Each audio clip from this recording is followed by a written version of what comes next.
Here's your April 2022 programming updates. It's a 4-week month and we're going to be working on unilateral movements, sagittal plane movements, subjective movements. We're going to be focusing conditioning on partner workouts. We're going to be contrasting that with some steady state cardio. Our fuel movement progression focus of the month is going to be the chin up and the pull up. And our challenge this month is going to be compliance and performance. Watch the rest of the video to get into the weeds with me.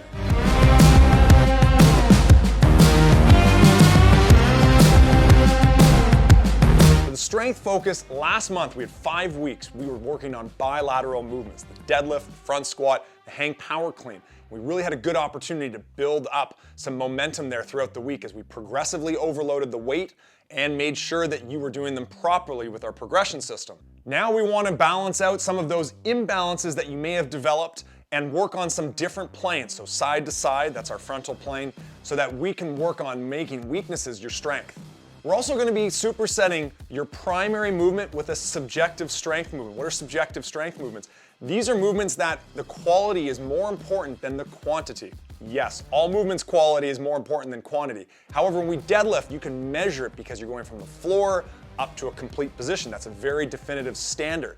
But when we get into TRX side bends or tensioned dead bugs, these are going to be movements where it's not about how fast you do them, it's about how well you do them. And understanding that these subjective movements is going to help your foundational strength to build on some of those bigger lifts. So your objective with these subjective exercises is to make sure you're improving each week and building on either increasing the difficulty of that movement or figuring out what else you can do to make that movement better. Our fuel movement progression focus is going to be the chin up and pull up. So which one's more important? Well, neither.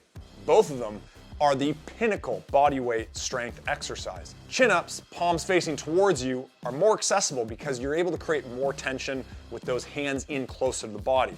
Pull-ups, however, are going to be more transferable to different movements. So when we think about overhead presses or other hanging from the bar movements, we're not doing that in a chin-up grip because it puts a lot of tension on the shoulder, on the elbows, but we're going to be doing the pull-up grip, both of which require strength, obviously. But not as much as you think. A lot of the patterning behind the movements is where you either get or don't get the rep. And for those of you that are going from 0 to 1, this is as much of a psychological challenge as it is a physical challenge. Because you think if I can't get to 1, I'm not strong. But if you think of going from 0 to 1, that's 100% improvement. If you're squatting 135 pounds and I said, or you said, you should be able to squat 270 pounds by the end of the month, you probably think that's unrealistic. Going from 0 to 1 is a big challenge, and these are the progressions to ensure that you're doing them properly. And if you don't have one yet, here's how you're gonna get it. Our prerequisite is going to be a 10-second hang. So you have to be able to hang from the bar without slipping. You're not just falling, okay? A hang is not you gradually falling for a full 10 seconds. If you can't do that yet, you don't yet have the shoulder and grip strength to do some of our progressions for the pull-up. Not to worry, grip strength is one of the fastest attributes for you to improve. Contraindications for this pull-up being done incorrectly are going to be shoulder shrugging, a lack of a brace, and a poor grip setup. Much like knees tracking over the toes in a squat and a lunge, we want your elbows to track with your vertical forearms. This is going to help put less pressure in your elbows and put more into the shoulders and biceps and back where we want it. Our level 1 progression are going to be negatives, whether it's chin up or pull up. You're going to start with your chest at the bar and you're going to lower yourself down to a complete hang before putting your feet down. This is important. You're not falling, you're lowering yourself.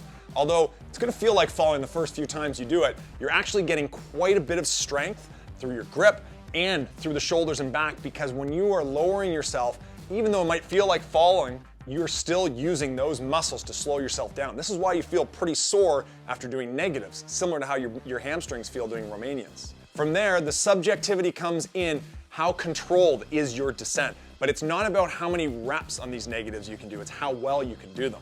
Our level 2 progression is going to be a half scat pull.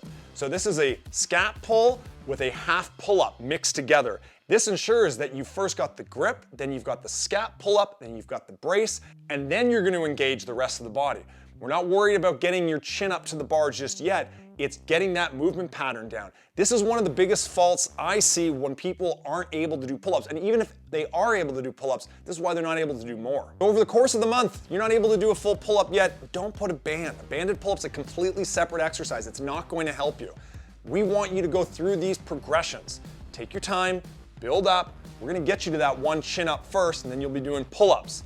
We've got a lot of people surprise themselves, not realizing how strong they've come, especially just doing kettlebells over this pandemic, where they could not do pull-ups because they didn't have access to a bar. All of a sudden they're doing them. Why? Because they've worked on a lot of the other foundational strength principles. Our conditioning focus this month, we're gonna be going into some partner you-go-I-go intervals. This is a 1-to-1 work-to-rest ratio.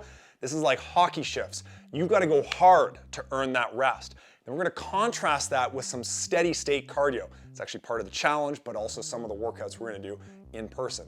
A little hint there on the challenge. The difference between these two is that you're able to build volume with steady state, get a little more stamina. Whereas with the high intensity intervals or that you-go-I-go, we're building up some anaerobic power, both of which complement each other to help improve your conditioning. So if you're going through those you-go-I-goes and you're ready to get into the next one before your partner's done, you're not understanding the assignment. You need to go hard during your work set, so when you come back to that next work set, you've recovered enough so that you can continue working hard. Monthly challenge. Last month we had a lot of small workouts. And when I say small, I don't mean easy. I mean they're a little bit shorter. And there were a lot, so the strategy to win the challenge is a little different. Do as many as you can. This month, it's gonna be about compliance and performance. You're gonna have one weekly workout that we do at Fuel, and they're gonna be all of our different workouts. One's gonna be strength, one's gonna be a strong con, one's gonna be an Athcon, one's gonna be a strength circuit, 4-week month.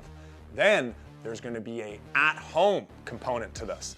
Now, as you're rolling your eyes saying, I don't wanna do more work at home, the average person coming into Fuel is 2.746 times per week. We wanna get you up to 3 times a week. Not necessarily at Fuel, but doing 3 workouts. Because I know if you're doing 3 workouts, you're gonna have a better chance of improving your fitness than if you're doing 2.746. For these at-home workouts, there's gonna be one that's, say, 40 minutes of work. That can be biking, that can be walking, that can be running. It's about completion. This one's not a performance element. For those of you that are just building the habit of 3 times a week, this is a good start for you. Get something done outside of the gym.